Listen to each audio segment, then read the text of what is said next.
Hey everyone, welcome to the part 2 of this Prius restoration or fixing or flipping, whatever you want to call it. I've started working on the inverter, and what I've done so far is I've given the area a bit of an air blow to get the loose dust off, and I've given it a wipe as well just to get a nice feel, I suppose. And the only thing I've removed to date is a few clips. I actually ended up breaking them. I don't know the right way to take them off, to be honest, but I just get this out of the way, and I also gave this area a wipe, and I left this area here just to see the difference. It is pretty satisfying to clean all this shit off, right? So in order to remove this, I've watched a couple of videos, and the main thing that I've learned is just keep removing the screws and clips and brackets until you get this loose, right? And there's a few hoses for the coolant as well, obviously, as you can see. So I'm going to just do exactly that, keep removing the bolts and screws and brackets until I get this thing out. And in order to do this, what I have prepped is pretty simple. I have my electric ratchets. You can obviously use your manual ones, and I prepared a few different lengths of the 10 mils. I think main one is going to be this and these two guys here. That will come in handy. So I will start removing these now as I go, and I'll try and show you as much as possible as well as I go along. We'll get this bracket off first.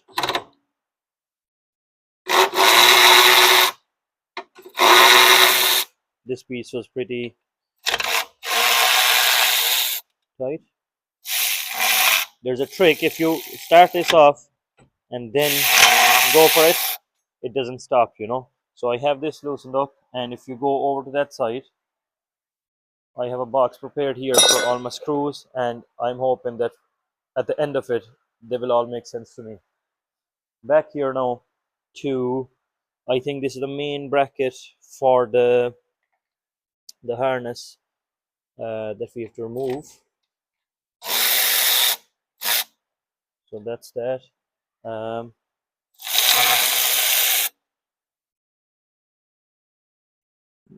Maybe there's more in it. I ended up dropping my first screw there, guys. So I'll remove this. Maybe I don't have to remove this guy. So let's see in a second. As you can see, we removed this guy and also this.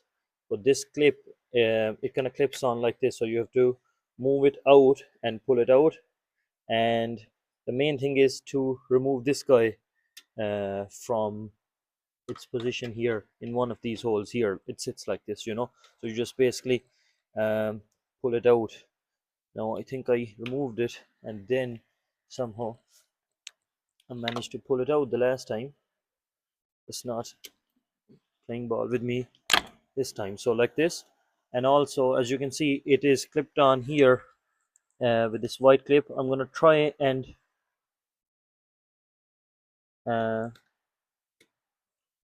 push or kind of press them from this side and pull it out the other side. So it's like this. There you go. Now this bracket, it's not still not fully removed because there's another cable at the back, and if you come around this side, I think this main plug, somehow you're meant to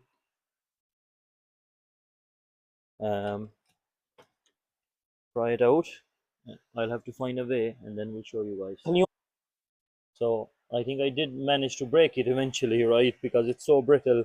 And what I was trying to do is kind of go from the back and push it and then pull, which did work. But I think there's a better way to kind of pull or push the tabs here. It is a bit awkward. I think you might be better off removing the air box and stuff. But anyway, once you do have it kind of pulled out, it just kind of breaks loose, and you can kind of wiggle this out like this, you know. And I think I will be just kind of leaving it to the side because, yeah, I might leave it like this for now, and we'll see what's a better way to. Okay, it's finally time to pull out the 10 mil, and I think the screws are kind of a bit skinnier for this one. I want to throw them back into the same box anyway.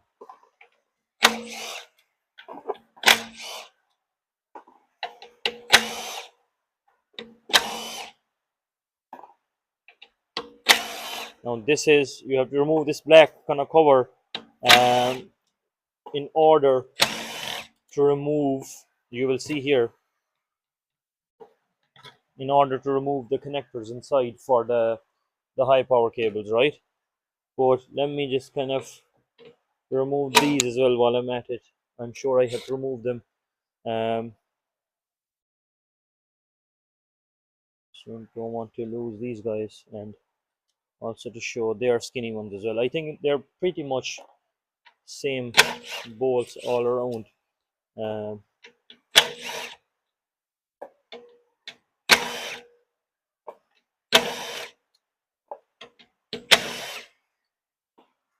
okay, before I remove them, even though I have my hybrid service plug taken out for a while, I'm going to still check the power across them just to see they should be at zero before you start touching them, you know. So let's do that in a sec. Okay, so I do have my multimeter set to the highest setting of volts because I'm not sure what it is. So I'm just going randomly across. I might just go to 20 volts here for a sec, right? Just to see if there's any bit of movement um, across the terminals. It doesn't look like to be at the output ones, which is certainly expected.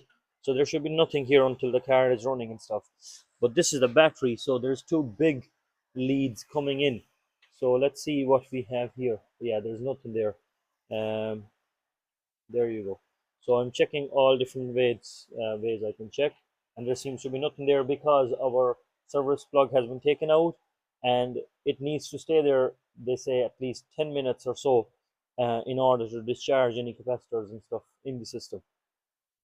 Now back to my favorite part of ripping these things apart. Similar type of screws, skinny ones. I think, as I've said in my channel previously, Toyota are pretty decent with making things similar around one area. Now, which might mean sometimes if you're having to use two spanners, one to hold it and one to wrench it, you might need two tools. But in general, like they're all same type of screws and nuts, so you don't have to change your tools too much. Right now, in my understanding, I should be able to just wiggle them out. Look at this. So I'll be trying to just leave them out of the way. Yeah, you wiggle them because there's an airtight, or sorry, I suppose water and dust tight seal there. That's why they're a bit tight to remove. Now this guy looks a bit interesting, so um, I think I have to pull this out as well. Anyway, so there we go. They're very high strength cables, and they do take a bit of uh, force to maneuver around. And what you're trying to do is not to damage them, but that's difficult to gonna do as well to get things out of the way. Now I'll try and find a way to disconnect this guy as well from here.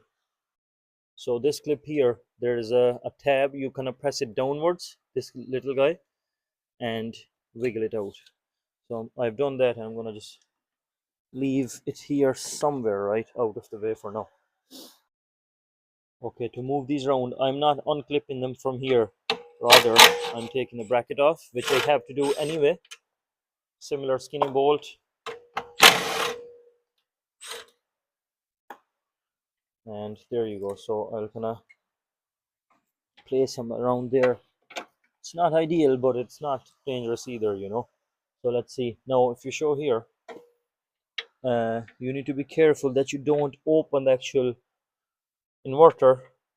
Especially now, in my case, I should not be that worried, right? But if you're taking this out to replace the coolant pump, you need to be careful that you don't actually open the inverter bolts. Rather, you're just removing it from the chassis, you know. There you go. And I have spotted something here. I think this orange cable comes off as well. For that, there is two similar skinny bolts. There you go. And if I'm not mistaken, And oh yeah, there's another one here at the top. This one is a bit smaller now, the top guy, and you just again wiggle this guy out as well, and there's a bit of seal, so it is a bit tight. So I'm gonna leaving everything out of the way. Most of the stuff is removed. I hate this bracket. I'm not able to get this out because the cable is all joined together, so I'm just moving it around as I go.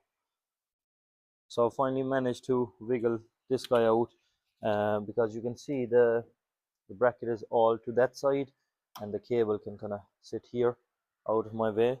And I'm gonna come in to the right side now for a second, and this bolt will remove.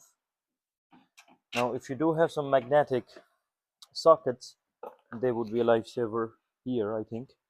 Anyway, so that's gone. My top bracket is gone here, or the top mount I should say, and I think the one is that corner guy that I'm going to remove.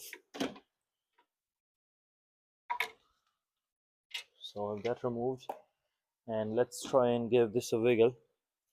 I can see majority of the areas are loose now, you know. So I think all the mounting points are gone. The only thing that is left is the coolant hoses. So if you stay there, I'm going to try and use this. We'll come to the right side as always, so we'll try on the right side. Now I don't know what is a better way of doing it. Maybe I should collect the fluid, but I'm not going to bother as it's inside my garage. I think I have to wiggle this clip open. So that's a quick connector, and there you go, right? So it will just go down somewhere right on the floor, and we'll do the same on the other side. I think the locations for these quick connects is pretty good, right? In this case, we have to pull it towards the front of the car, so towards the registration plate, right, to the reg plate. So, and then the hose can come out as well by wiggling. There you go. So there is some coolant coming out of the hose and also the inverter side. So if we leave it there and try and lift up the guy now, there we go. It is promising, right? But I can see another thing here. If you come down this side here, this guy needs to come off as well. So there's at least a 10 mil screw to the right side of it. There you can see. I'll remove this, and I think this bracket or something has to come off in order to remove that connector as well of some sort. Now before I took that off, I took my time, and there was actually cover. So you lift that up, and there's a bolt there. I've slightly loosened it there now, but this is maybe where you want to use your manual ratchets, I suppose. But I somehow, because I'm mad about using my electrics, I've removed the nut there. So that's the only nut we've removed so far, I think. And this is a kind of a cable. It's not a big connector, but it's just one main cable coming from the fuse box from what I've seen. So this should come off now. Let's use some force here, which is never a good idea.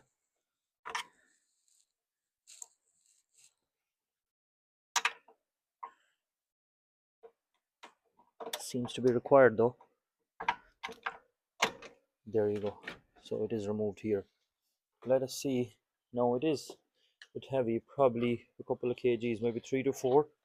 And I'm lifting it up here now. Now I'm delighted with myself because it did come out in one piece, and yes, I'm throwing the coolant everywhere now that I have it out. And I said I'm proud of myself to remove this. I thought it was a lot more than what I had to do, but Toyota do make overall things pretty simple. Now before I continue with what I was going to show, I must show you guys here, and that's not my intention in my case, but believe it or not, to change the coolant pump you have to remove all this shit as well. So I don't know what they were thinking in that case. But anyway, I just wanted to give you an overview. So the bracket to hold this guy comes off, this cover comes off. Um, the connectors then, after checking the voltage, they do come off. Also the connectors, mounting points, they do come off. All 10 mil so far. And the main electric control connector comes off, and also the guy on the side as we saw, and the coolant quick connects on both sides. And the mounting points are pretty clean and easy enough to access. This guy here, that guy there, and if I remember correctly, it was this guy, and obviously your coolant, as I said. So it is removed, and reasonably simple to do once you keep removing the bolts in the right order. Well, I couldn't find any right order, or I don't think I did anything wrong in my case. But this is the bracket. I've left it on. I think there's a way to remove this connector, sorry, the clip which is holding this on. I think you press or pull that little piece here as you go, right, this guy. But I did not have enough space here, so I left it in place. All my connectors are kind of tucked away, the bolts are secured. Could be better, I think, but I am positive I will manage. So now this is out. I'm still waiting for my good converter or inverter to arrive. And once I do, we'll pull it back in.